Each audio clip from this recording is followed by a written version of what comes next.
Assalamualaikum warahmatullahi wabarakatuh. Perkenalkan, nama saya Muhammad Ardiansyah. Saya berasal dari Sulawesi Tenggara, tepatnya di Kota Kendari. Nomor absensi saya itu nomor 30. Kali ini saya akan menjelaskan tentang mengidentifikasikan kegiatan perlindungan hutan dari penggunaan kawasan hutan secara ilegal.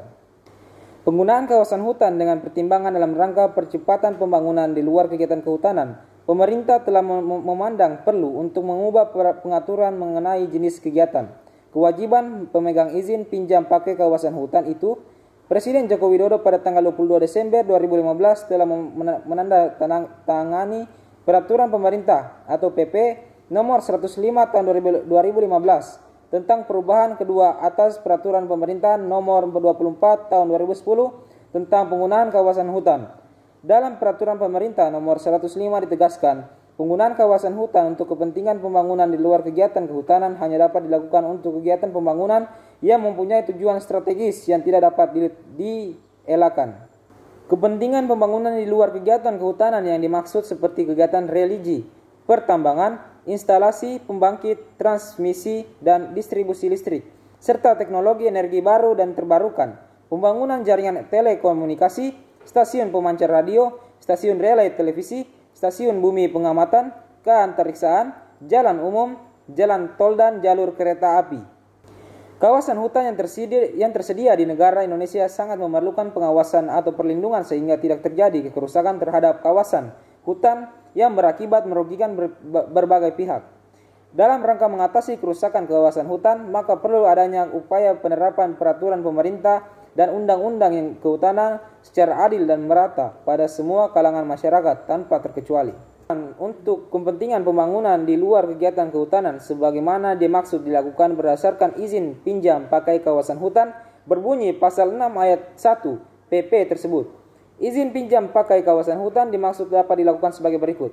Yang pertama, pada provinsi yang kawasan hutan sama dengan atau kurang dari 30% dari luas daerah aliran sungai, pulau dan atau provinsi dengan kompensasi A. Lahan untuk penggunaan komersial, B. Melakukan penanaman dalam rangka rehabilitas daerah aliran sungai terutama pada kawasan hutan untuk penggunaan non-komersial.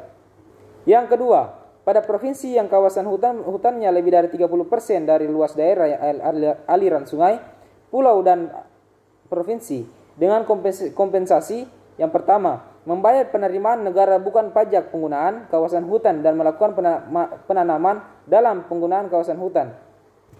Yang kedua, melakukan penanaman dalam rangka rehabilitasi daerah aliran sungai terutama pada kawasan hutan untuk penggunaan non-komersial. Yang ketiga, pada saluran provinsi untuk kegiatan yang pertama, pertahanan negara, sarana keselamatan lalu lintas di laut dan udara, dan sarana meteorologi, klimatologi, dan geofisika. Yang B, kegiatan survei dan eksplorasi.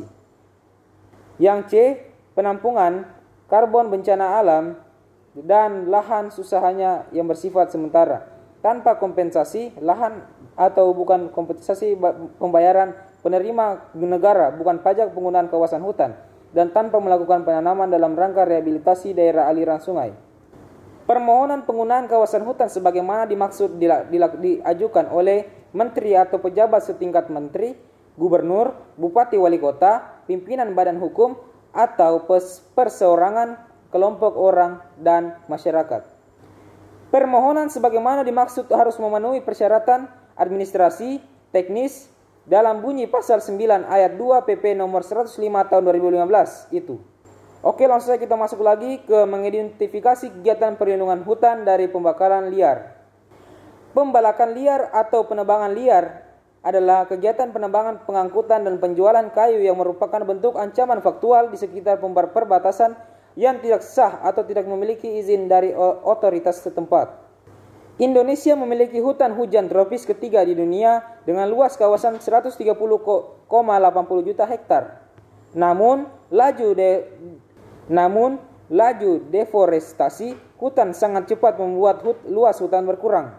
Setiap tahunnya deforestasi dan degradasi hutan berada di angka 450.000 hektar. Untuk itu, hutan perlu dilindungi dengan meningkatkan kesadaran akan pentingnya hutan. Di samping itu, penindakan tegas juga harus dilakukan agar kerusakan hutan tidak meluas. Secara umum, illegal logging dapat disebabkan oleh beberapa faktor antara lain. Yang pertama, tingginya permintaan kebutuhan kayu yang berbanding terbalik dengan penyediaan. Yang kedua, pemegang HPH tidak melakukan penebangan sesuai sistem tebang pilih tanam Indonesia atau TPTI. Yang ketiga, masih lemahnya penegakan dan pengawasan hukum bagi pelaku tindakan pidana illegal logging. Yang keempat, tumpang tindih kebijakan pemerintahan pusat dengan pemerintahan daerah. Yang kelima, keadaan sosial ekonomi masyarakat yang belum memadai. Penanggulangan illegal logging dapat dilakukan melalui kombinasi upaya monitoring atau deteksi, upaya pencegahan atau preventif, dan upaya penanggulangan atau represif. Upaya penanggulangan tersebut dapat didukung dengan yang pertama, mengoptimalkan pos-pos tempat penarikan retribusi yang banyak terdapat di pinggir-pinggir jalan luar kota. Yang kedua, menelusuri terminal tujuan akhir dan pengangkutan kayu ilegal, dan biasanya tujuan itu adalah perusahaan atau industri yang membutuhkan bahan baku dari kayu. Yang ketiga, pemerintahan melalui Kementerian Lingkungan Hidup dan Kehutanan dalam penekanan penerapan Undang-Undang Nomor 41 1999 tentang Kehutanan dan Undang-Undang Nomor 18 tentang 2013 tentang pencegahan dan pembersihan perusakan hutan PH3 oleh petugas di lapangan. Yang terakhir, memobilisasikan berbagai sektor pembangunan, mengarahkan pembangunan pada daerah-daerah rawan illegal logging agar dapat meredam atau merealisasikan kebutuhan lapangan kerja serta melibatkan masyarakat sipil atau LSM lingkungan dalam pemberantasan illegal logging. Sekian dari saya, wabillahi taufiq wal hidayah, wassalamualaikum warahmatullahi wabarakatuh.